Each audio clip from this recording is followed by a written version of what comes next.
Hi there, this is Chef Brandy Lamb in the Roth Living St. Louis Sub-Zero Wolf Cup showroom. I'm going to be using the Wolf Speed Oven today on microbake to make some pecan pie brownies. So we're not only having a brownie and we're not only having pecan pie, we're combining the two into a dessert.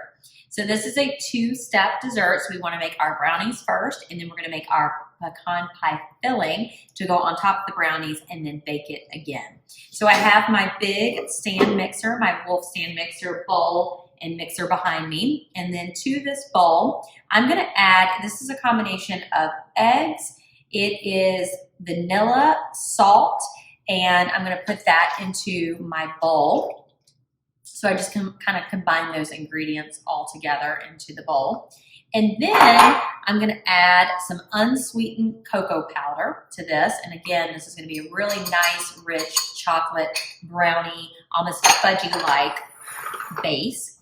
And then to my chocolate desserts, I always like to use a little instant espresso powder. So just by using a little bit of this, it really enhances the chocolate in chocolate desserts. So I'm going to use about a teaspoon of this. I'm going to toss it right in there. And then I'm going to use my paddle attachment on my Wolf stand mixer. And I'm going to mix this up really quickly. And that just goes right down in there. My paddle attachment attaches. We've been using this a lot for desserts for the holidays. My bowl just twists up. And I'm just going to let that go on low speed so that it incorporates. What I've done in my saucepan is I have combined 2 sticks of butter, melted it, and then added in some granulated sugar so that it has dissolved into the butter. So what I'm going to do is let that go for just a second, and then I'm going to mix in my sugar and butter mixture.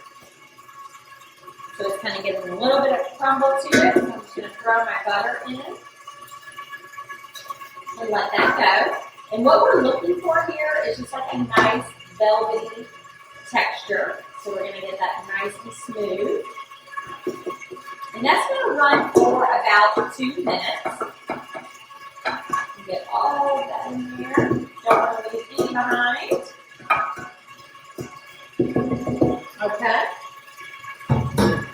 So while that is going and getting nice and velvety and smooth, I'm going to make my pecan pie filling.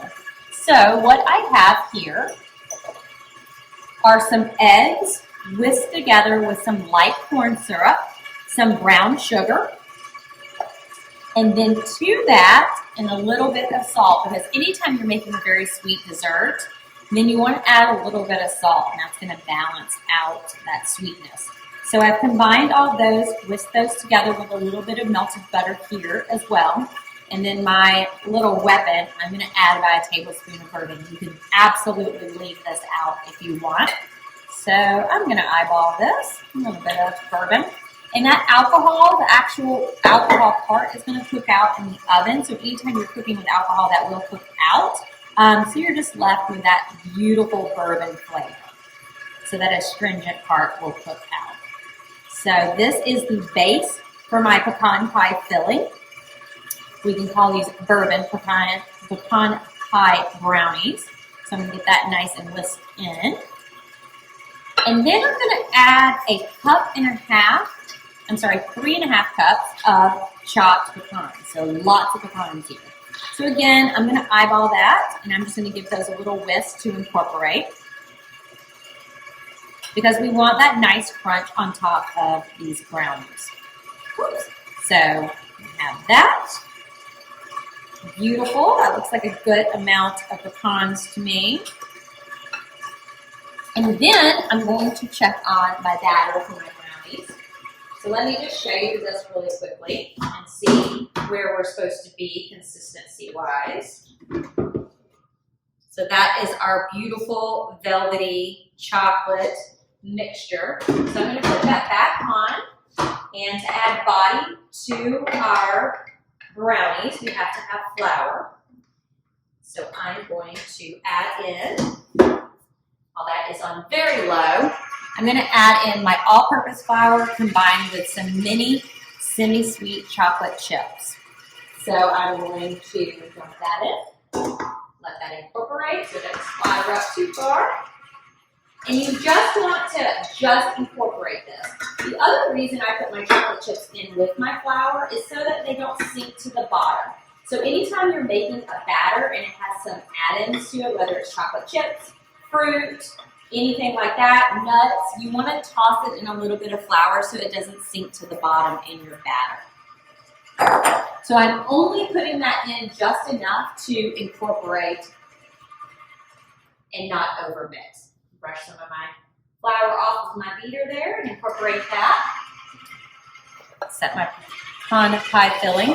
And then I have an 8x8 brownie pan, or we're going to be using the Wolf Speed Oven, the convection mode in the speed oven. So what I've done with my 8-inch pan is I have lined it with a piece of parchment paper, and then I have sprayed it so that my brownies come out without sticking.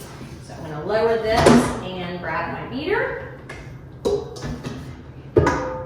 And we are just going to pour our batter into the brownie pan. And you can see with this batter, it is super fudgy, and that's how our brownies are going to turn out. So nice and fudgy. And we are going to put this into our pan. We are going to bake these at 350 degrees for about 30 to 32 minutes. We're going to bring them out. We're going to top them with our pecan pie filling, and then we're going to bake them again. So I will check back in with you as soon as these get baked up and we add our pecan pie filling. So I have topped my brownies with my pecan pie filling after they came out of the oven and were nice and set.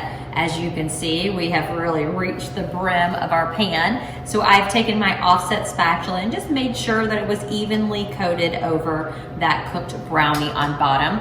These are gonna go back in the convection Wolf Speed Oven on convection at 325 degrees for about another 30 minutes, because what we're gonna do now is have that pecan pie filling set on top of the brownies.